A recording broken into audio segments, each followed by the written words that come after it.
semua. Hari ini hari Selasa tanggal 15 Desember 2020, Pekan Advent yang ketiga. Bacaan Injil diambil dari Injil Matius bab 21 ayat 28 sampai ayat 32. Tetapi apakah pendapatmu tentang ini? Seorang mempunyai 2 anak laki-laki.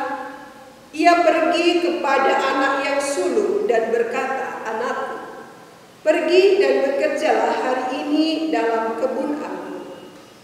Jawab anak itu, "Baik, Bapa." Tetapi ia tidak pergi. Lalu orang itu pergi kepada anak yang kedua dan berkata, demikian juga. Dan anak itu menjawab, "Aku tidak mau." Tetapi kemudian ia menyesal lalu pergi juga. Siapakah di antara kedua orang itu yang melakukan kehendak ayahnya? Jawab mereka, "Yang terakhir." Kata Yesus kepada mereka, "Aku berkata kepadamu, sesungguhnya pemungut-pemungut cukai dan perempuan-perempuan sundal akan mendahului kamu masuk ke dalam kerajaan Allah. Sebab Yohanes datang untuk menunjukkan jalan kebenaran kepadamu, dan kamu tidak percaya kepadanya. Tetapi pemungut-pemungut cukai dan perempuan-perempuan sundal percaya kepadanya. Dan meskipun kamu melihatnya, tetapi kemudian kamu tidak menyesal, dan kamu tidak juga percaya kepadanya." Demikianlah sabda Tuhan. Saudara-saudari yang dikasihi Tuhan, berbicara tentang seorang bapa yang meminta kedua orang anaknya untuk pergi bekerja di kebun anggur seperti dalam bacaan Injil hari ini, terlihat begitu kontras sikap dan jawaban dari kedua anaknya. Mari kita lihat bagaimana jawaban dan sikap kedua anak tersebut. Anak yang pertama bersikap ramah sekali. Ketika bapaknya meminta ia pergi bekerja di kebun anggur, ia menjawab, "Baik, Papa." Jawaban yang sangat menyejukkan hati, namun kenyataannya ia tidak pergi. Anak yang kedua bersikap sedikit kasar, karena ketika diminta untuk pergi ke kebun anggur, ia menjawab, "Aku tidak mau." Jawaban yang mengecewakan, tetapi setelah disadari, akhirnya dia pergi juga. Maka muncullah pertanyaan, siapakah dari kedua orang itu yang melakukan kehendak bapaknya dan yang menyenangkan hati bapaknya? Kedua anak tersebut adalah gambaran anak yang tidak sempurna. Tentu kita setuju bahwa tidak satu pun dari kedua anak tersebut membuat bapaknya sungguh bahagia. Keduanya bukan tipe anak yang membawa kebahagiaan sejati kepada bapaknya. Meskipun harus dikatakan bahwa anak kedua yang pada akhirnya berpikir bahwa permintaan bapaknya rupanya baik dan ia melakukannya, tentu lebih baik dari anak yang pertama. Saudara-saudari yang terkasih, apa yang mau dikatakan oleh Injil ini kepada kita?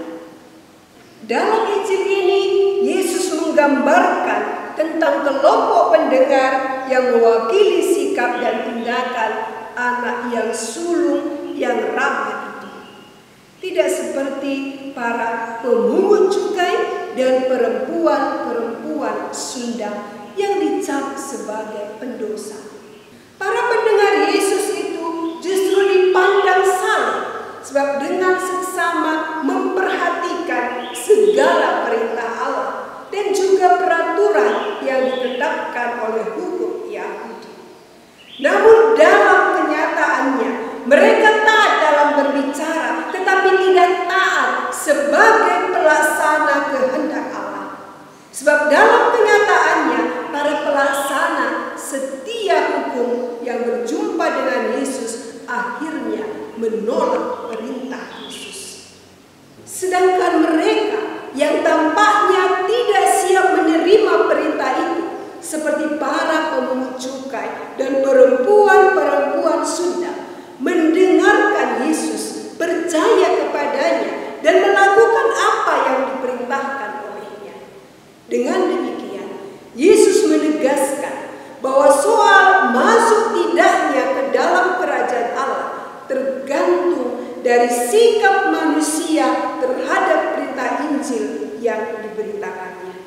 Saudara-saudari yang terkasih, banyak orang yang mengungkapkan imannya jauh lebih hebat dibanding mempraktekkannya. Suka membuat janji dan niat yang bagus-bagus, tetapi dalam praktek tidak berbuah atau mandu. Janji yang indah dan manis tidak pernah dapat menggantikan perbuatan baik.